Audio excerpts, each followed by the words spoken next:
Hi friends, இன்றைக்கி நம்ம தக்காளி ரசம் எப்படி செய்கிறதுன்னு பார்க்கலாம். ரொம்ப சுவையாக இருக்கும், டேஸ்ட்டாக இருக்கும். தேவையான விஷயங்கள், நான் 3 தக்காளி எடுத்துருக்கேன், கொஞ்சம் புளி எடுத்துருக்கேன். இதெல்லாம் நான் ரோஸ்ட் பண்ணுவேன். மிளகு, ஜீரகம், சோம்பு, தனியா, காஞ்ச மிளகா, பூண்டு இதை மட்டும் நான் ரோஸ்ட் பண்ணிவிட்டு தனியாக மிக்சர் கிரைண்டரில் அரைச்சி வச்சுப்பேன் பவுடரை. ஓகே, இது எப்படி செய்யலாம்னு இப்போ போய் பார்க்கலாமா? நான் இந்த மாதிரி சின்ன பேனில் நான் ரோஸ்ட் பண்ணி வச்சு போகிறேன். பார்த்தீங்கன்னா நல்லா ரோஸ்ட் ஆயிடுச்சு. இதை நான் ஒரு பிளேட்டில் ட்ரான்ஸ்ஃபர் பண்ணி ஆற வைக்க போகிறேன். ரோஸ்ட் பண்ணியாச்சு. இப்போ இது ஆறணும். ஆறுற வரைக்கும் ஒரு 5 மினிட்ஸ் வெயிட் பண்ணலாம். ரசத்தை தாளிக்க கொஞ்சோண்டு எண்ணெய், கடுகு, காஞ்ச மிளகா, சிறிதளவு வெந்தயம். பார்த்தீங்கன்னா நல்லா காஞ்ச மிளகா பொரிஞ்சிடுச்சு. இப்போ நான் இந்த அரைச்சி வச்ச மசாலாவை அந்த எண்ணெயில் பொரிச்சுக்கிறேன். அந்த எண்ணெயில் கம்பைன் ஆனதும் இப்போ நான் அந்த அரைச்சி வச்சிருக்க பியூரியை இதில் ஊற்றுனேன்.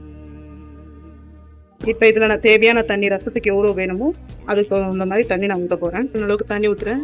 ஒரு சிட்டிகை மஞ்சத்தூள் இதில் போடுறேன். நான் போட்டாச்சு. இப்போ நல்லா கொதிக்கணும், அது வரைக்கும் வெயிட் பண்ணணும். அளவு உப்பு போட்டுறேன். எங்கள் வீட்டில் ஈவினிங் சூப் மாதிரி கூட ரசம் குடிப்பாங்க. உங்கள் வீட்டில் அது மாதிரி குடிப்பாங்களான்னு கமெண்ட்ஸ் போடுங்க. ஓகே, இந்த ரசம் கொதிச்சு கொதிச்சோன்னா ஒரு தக்காளி சின்ன சின்னதாக பீஸை கட் பண்ணி மேலே போடணும். ஏன்னா இது தக்காளி ரசம் இல்லையா, போடணும்.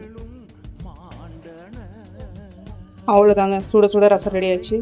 லாஸ்ட்டு இறக்கிட்டு பெருங்காயம் இறக்குன பிறகு போட்டுட்டு தட்டு போட்டு க்ளோஸ் பண்ணுங்க. ஃபினிஷ். ரசம்க்கெல்லாம் இந்த வீடியோ பிடிச்சிருக்குன்னு நினைக்கிறேன். இந்த தக்காளி ரசம் ரொம்ப ரொம்ப சுவையாக இருக்கும். கோல்டு டைமு, மழை டைம்லலாம் செஞ்சு சாப்பிட்டிங்கன்னா நல்லா சளி அப்படியே விட்டுடும். அவ்வளோ நல்லாயிருக்கும் ரசம். நீங்களும் வீட்டில் செஞ்சு பார்த்துட்டு டேஸ்ட் எப்படி இருக்குன்னு கமெண்ட்ஸில் போடுங்க. Until bye bye.